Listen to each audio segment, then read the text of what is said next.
오늘은 한국교회와 함께하는 70일 구국기도회 그 63번째 날입니다. 무엇보다 2022년 여러분 삶의 영역 가운데 회복의 은혜가 있기를 주의 이름으로 축복합니다. 에스겔 37장을 보면 소위 마른 뼈 환상이라고 불리우는 내용이 나옵니다. 3절을 보면 하나님께서는 에스겔을 마른 뼈들이 가득한 골짜기로 인도하셔서 그 참상을 보게 하신 후에 그를 향해 이렇게 묻습니다. 인자야, 이 뼈들이 능히 살 수 있겠느냐? 만약에 이 질문을 우리가 받았다면 무엇이라 답변하겠습니까?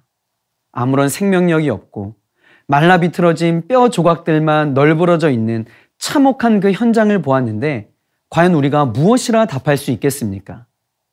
동일하게 지금도 우리 하나님께서는 우리 인생을 향해 또 우리의 가정을 향해 한국 교회를 향해 또 이 나라와 민족을 향해 이렇게 질문하십니다.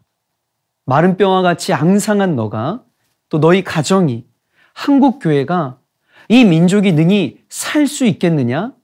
물어보실 때 여러분은 무엇이라 답변하시겠습니까? 에스겔은 하나님의 질문에 참으로 모호한 답변을 합니다.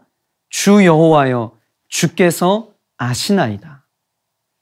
사실 죽은 지 오래되어 모든 살이 부패되어 사라지고 뼈만 남게 된 그것들이 살 수 있겠냐고 묻는 황당하기까지 한 질문에 우리는 아니오라는 답변 외에 무슨 더 할 말이 있겠습니까?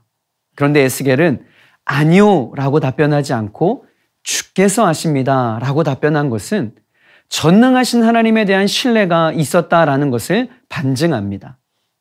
설령 그것이 마른 뼈라 할지라도 하나님께서 하고자 하신다면 거기에 생명을 불어넣어 살리는 것은 얼마든지 가능한 일입니다라는 고백인 것이죠. 이것이 바로 믿음의 능력입니다. 그리고 성경은 온통 그러한 이야기들로 가득합니다. 아브라함, 모세, 바울 등과 같은 신앙의 선배들과 에스겔의 면모는 분명 한 가지 중요한 공통점을 갖고 있습니다. 그것은 절망적인 상황, 이미 절망의 나락에 떨어져 있어야 할 상황, 완전히 포기할 것 같은 상황에서도 그들은 소망을 잃지 않았다라는 사실입니다. 실제로 에스겔이 뼈들을 향하여 하나님의 말씀을 대언하자 흩어져 있던 뼈들이 모여 결합하고 다시 살아나게 되었던 것입니다.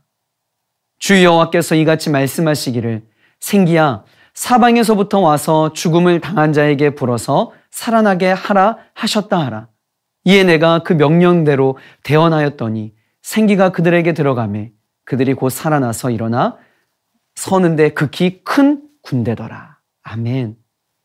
사랑하는 한국교회 성도 여러분, 마른 뼈와 같이 앙상하게 메말라 아무런 소망이 없어 보이는 조국의 현실 앞에 하나님의 생기가 필요한 줄 믿습니다. 우리에게는 소망이 없지만 하나님의 말씀에는 소망이 있습니다. 이 조국 대한민국이 하나님의 생기로 살아나게 될 줄 믿습니다. 생명의 주관자 되시는 하나님 아버지, 마른 뼈와 같이 아무런 소망이 없는 조국 대한민국에 생기의 바람을 불어 주시옵소서. 우리에게는 소망이 없지만 하나님에게는 소망이 있는 줄 믿습니다. 하나님께서 하신다면 이 나라와 민족이 살아나게 될 줄을 믿습니다. 생명의 바람이 불어와 이 민족이 주의 군대로 쓰임받게 하여 주시옵소서. 예수님의 이름으로 기도합니다. 아멘.